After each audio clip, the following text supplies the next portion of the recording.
Hello students, how are you all?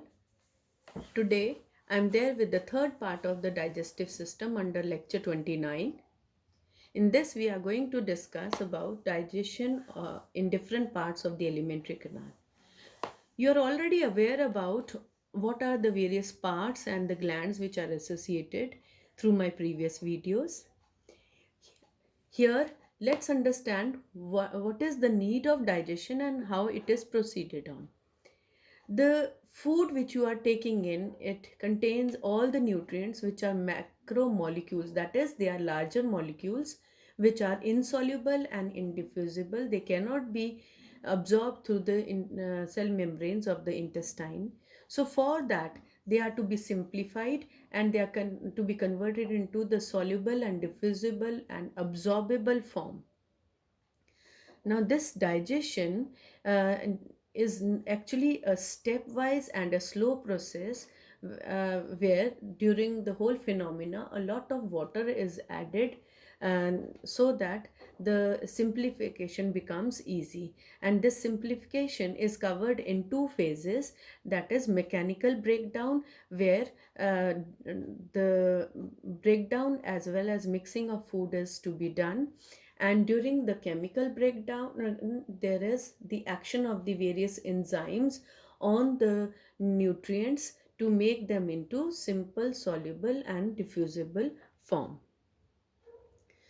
Firstly, we have digestion in the buccal cavity. Now, the food which you have ingested, it has to be chewed and masticated well with the help of teeth, tongue, and a lot of saliva is added so that the food can be kept moist and the whole passage can be kept lubricated. Now, during the chemical digestion, the enzymes which are added to the food, they create an alkaline medium of pH value 7.2, and the main enzyme is the salivary amylase, which will act on the starch content into maltose. And if the food is chewed well and for a longer time, the maltose is converted into glucose by maltase. This students, you must have experienced whenever you are chewing nuts and grains, and if you chew them well and keep them in your mouth for a longer duration, they start tasting sweet because of the presence of glucose which has been digested. Now the food is now ready to be swallowed because it has been mixed and chewed well in the form of bolus. So the lubricated passage which will help in the passage of this bolus from pharynx into the esophagus, and in the esophagus there is no digestive enzymes being released, so there is no digestion, but the food has to be passed through the rhythmic relaxation and contraction of the muscles of the esophagus, which is called as peristaltic movement. Now the food has reached in the stomach, and again it will pass through the mechanical digestion as well as the chemical digestion. For mechanical digestion of food, the food has entered into the stomach, which has become a closed compartment because of the closure of the pyloric as well as the cardiac sphincter, and the highly muscular walls of the stomach, they are also undergoing peristaltic movements of contraction and relaxation so that the food can be churned well, and the gastric juices which are released by the gastric glands of the stomach can be mixed up well. Now, under the chemical digestion, what we see is that the food has been turned into an acidic food because of the HCl, which is with pH 2. And this HCl, which is a part of the gastric juice, along with the digestive enzymes and the gastric mucin. To further discuss, let's see what is the role of the HCl over here. Now, this HCl is destroying the bacteria, and as I said, it has already changed the pH value of the food. It has changed the food from 7 pH value, which was alkaline, to an acidic food with 2 pH value.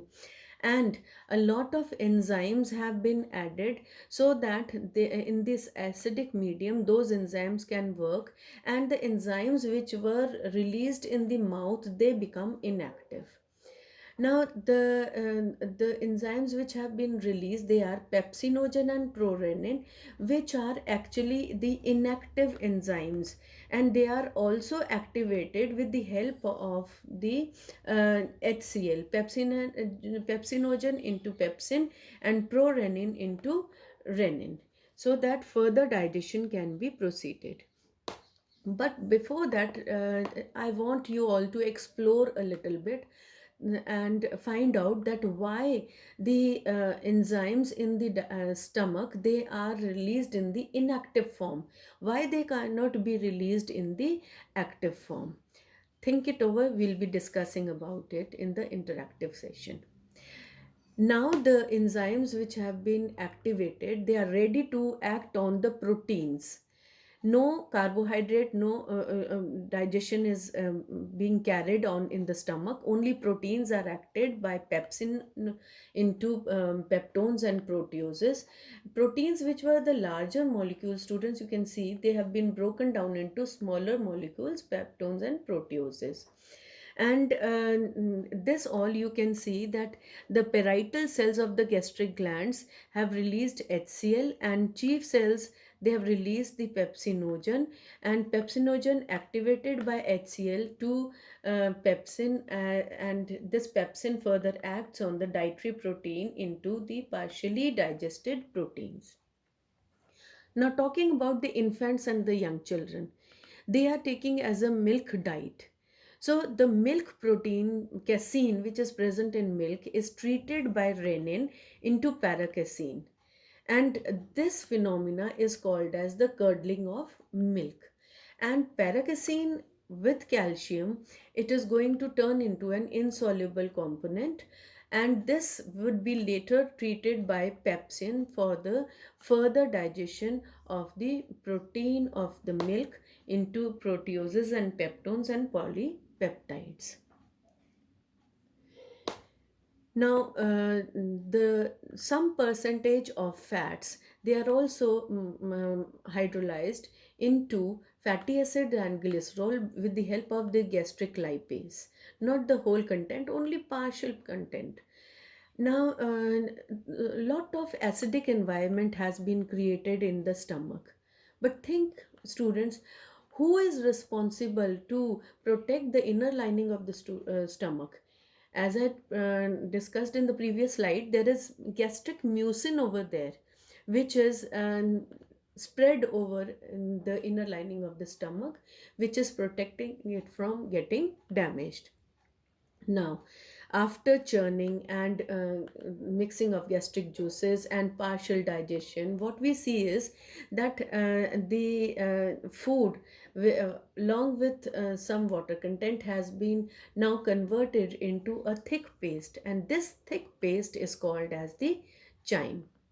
Now, this chyme is acidic in nature. When this acidic content reaches to a certain percentage, the pyloric sphincter, it will open and help to pass some amount of chyme into the small intestine for further digestion. Not the whole content is passed, only some amount. That means in small packages, the food chyme is passed on into the small intestine. Now, reaching the small intestine, as we had discussed in a previous video, we have seen that bile juice, which is released by gallbladder and liver, they are pouring into the duodenum, and pancreatic juice from pancreas also is being poured into the duodenum through the hepatopancreatic duct, and it mixes with the chyme for further digestion. Now, talking about role of the bile salts. Sodium carbonate and bicarbonate, they are going to convert the acidic chyme into the neutralized content, so that the alkaline pancreatic enzymes, they can work on the food material for further digestion. And the acidic enzymes which were there release the pepsin and the renin, they will become inactive. Sodium taurocolate and sodium glycolate, these salts, they will help in the breakdown of large fat components into smaller droplets through emulsification. And also another important work which is done by these two salts is that they will help in the absorption of the fat soluble vitamins A, D, E, and K. And now the food is now ready to be treated by the alkaline pancreatic juices, so that the action of the carbohydrate is done by myelopsin, trypsin act on proteins, and the steapsin will act on the fats. Myelopsin, which is also called as pancreatic amylase, students, you should know both the names. And they will be converting the leftover starch which was left untreated in the mouth into maltose, and glycogen is also converted into maltose. The trypsin which is to be treated on the protein, students, is actually not as trypsin, it is released as trypsinogen and inactive form. So to convert it into active form, there is already an enzyme enterokinase which is released in by the ileum or the intestine portion through the intestinal juices, which reaches into the duodenum to be converting this inactive into active trypsin form. And now this trypsin is ready to act on proteins and the peptones and proteoses, and break them down into peptides and amino acid, the smaller components. And the pancreatic lipase, or also called steapsin, it will help to convert emulsified fats into fatty acids and glycerol. And now this partially digested food is now passing through the jejunum, where no chemical digestion is taking place. And finally it reaches into the ileum, where the inner lining of the intestine has already released the intestinal juices, which are called as the saccus entericus, because it is a set of the intestinal enzymes. Now these juices are also alkaline in nature, with a pH value of 8.3, and they contain the enzymes erepsin, maltase, sucrase, lactase, intestinal lipase, and enterokinase. Students, enterokinase has already been and performed its role to activate the inactive enzyme, and the rest of the partially digested food would be treated by these enzymes to complete the digestion. Let's see how they do it. Now, the peptides which have reached into the ileum would be treated by erepsin to break them finally into amino acids. The carbohydrate, as the disaccharides have now be treated, like maltose would be treated by maltase into glucose. Lactose, the milk sugar, would be treated by lactase into and converted into glucose and galactose. Students, the milk protein was digested in the stomach, uh, and milk sugar is digested in the ileum. And now sucrose, which would be converted by sucrase, also called invertase, into glucose and fructose. And the emulsified fats would be finally treated by lipase into fatty acids and glycerol. Now all this in simple, soluble, absorbable form, the of the nutrients have been finally digested, so completion of digestion takes place here. And a lot of watery secretion which was added through liver, the secretions of liver, pancreas, and the intestinal juices, and have made this all content into a liquid called the chyle. So chyme has been now converted into chyle, and which is now going to further pass on its journey from ileum towards the large intestine, uh, to be stored in the rectum, and lot of water has already also would be absorbed through it, and finally it will be exiting through the anus. This is all what we had to discuss in the physiology of digestion, students. Next time we will be having our video with the role of liver in the body in general, which I want you people to explore through, as well as the characteristics of various enzymes. Till then, please take care and God bless.